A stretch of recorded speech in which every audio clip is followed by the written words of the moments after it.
দেশ জুড়ে শুরু হয়েছে বিশেষ পুঙ্খানুপুঙ্খ সমীক্ষা অর্থাৎ এসআইআর।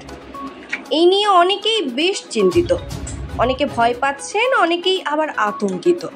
কিন্তু ভয় পাওয়ার কোনো কারণ নেই। এই প্রতিবেদনে জেনে নিন আপনাদের করণীয় ঠিক কী। মঙ্গলবার থেকেই দেশ জুড়ে 12টা রাজ্যে শুরু হয়েছে বিশেষ পুঙ্খানুপুঙ্খ সমীক্ষা বা স্পেশাল ইন্টেন্সিভ রিভিশন, সংক্ষেপে এসআইআর। এই প্রক্রিয়া চলবে 4 নভেম্বর থেকে 4 ডিসেম্বর পর্যন্ত। এরপর 9 ডিসেম্বর খসড়া ভোটার তালিকা প্রকাশ হবে। 9 ডিসেম্বর থেকে 31 জানুয়ারি পর্যন্ত অভিযোগ শুনানি হবে। সবশেষে 7 ফেব্রুয়ারি প্রকাশ করা হবে চূড়ান্ত ভোটার তালিকা। 2002 সালের ভোটার তালিকায় যাদের নাম আছে তাদের চিন্তার কিছুই নেই, কারণ শেষবার 2002 সালেই এসআইআর হয়েছিল। তখনকার তালিকায় যাদের নাম আছে তাদের আর কোনো কাগজ দিতে হবে না। এমনকি কারো নিজের নাম না থাকলেও যদি বাবা মায়ের নাম থাকে তাহলেও কোনো কাগজ দিতে হবে না।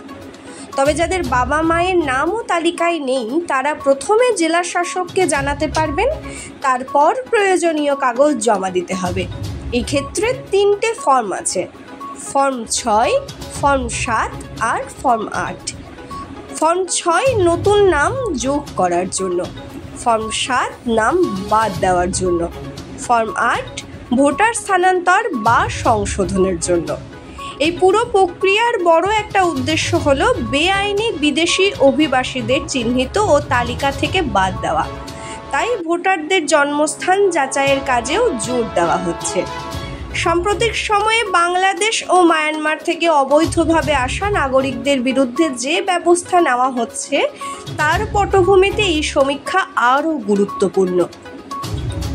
একটা কথা পরিষ্কার, যারা বৈধ নাগরিক তাদের টেনশন বা ভয় পাওয়ার কোনো কারণ নেই। 2002 সালের তালিকায় নাম না থাকলেও যদি বাবা মায়ের নাম থাকে তাহলে চিন্তা নেই। এক্ষেত্রেও যদি নাম না থাকে তখন প্রয়োজনীয় কাগজ নিয়ে নির্দিষ্ট জায়গায় জমা দিতে হবে।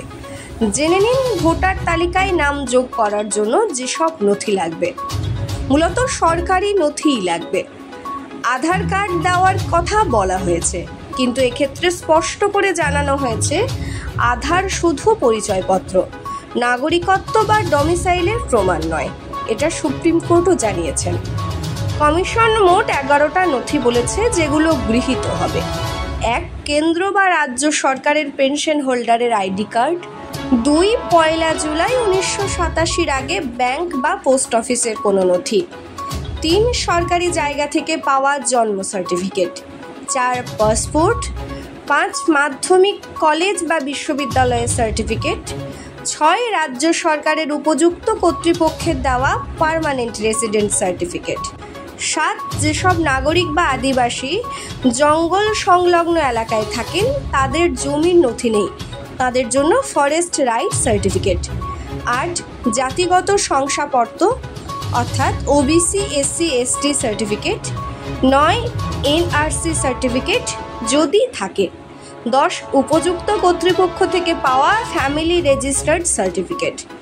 11 সরকারি অথরিটি থেকে পাওয়া বৈধ জমির দলিল। গুজবে নয়, তথ্যেই বিশ্বাস রাখুন। যারা ভয় পাচ্ছেন বা বিভ্রান্ত হচ্ছেন তাদের জানিয়ে রাখা দরকার, পশ্চিমবঙ্গে এনআরসি হচ্ছে না, হচ্ছে এসআইআর। যারা এনআরসি নাম করে ভয় দেখাচ্ছেন তারা মিথ্যে বলছেন, বিভ্রান্ত হবেন না। সিসিটিভি নিউজ দায়িত্বশীল সংবাদ মাধ্যম হিসেবে মানুষকে সঠিক দিশা দেখাতেই কাজ করছে। এখন আপনার করণীয় কি জেনে রাখুন। এই মুহূর্তে কারো কোনো কাগজ লাগবে না। বিএলও অর্থাৎ ব্লক লেভেল অফিসার যখন প্রথমবার বাড়িতে আসবেন তারা কোনো কাগজ চাইবে না, আপনাকে এনুমারেশন ফর্ম দেবেন। সেই ফর্ম আপনি পূরণ করে রাখবেন, প্রয়োজনে তারাও সাহায্য করবে। পরে তারা এসে নিয়ে যাবেন। এরপর শুরু হবে ম্যাচিং পর্ব। 2002 সালের ভোটার তালিকায় আপনার বা আপনার বাবা মায়ের নাম থাকলে আর কোনো নথি লাগবে না।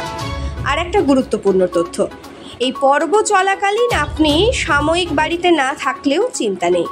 বিএলও 3 বার পর্যন্ত আসবেন, প্রয়োজনে ফর্ম ফিল আপও করে দেবেন। যদি ম্যাচিংয়ে আপনার নাম না থাকে তখন আপনাকে নোটিশ দেওয়া হবে। তারপর শুধু প্রয়োজনীয় যে কোনো একটা নথি উপরের 11টির মধ্যে থেকে বিএলওদের হাতে দিলেই আপনি নিশ্চিন্ত থাকতে পারেন। বর্তমান সময় নিরিখে এই ভিডিওটি অত্যন্ত গুরুত্বপূর্ণ। আপনারা দেখুন, অপরকে শেয়ার করে দেখতে ও জানতে সাহায্য করুন।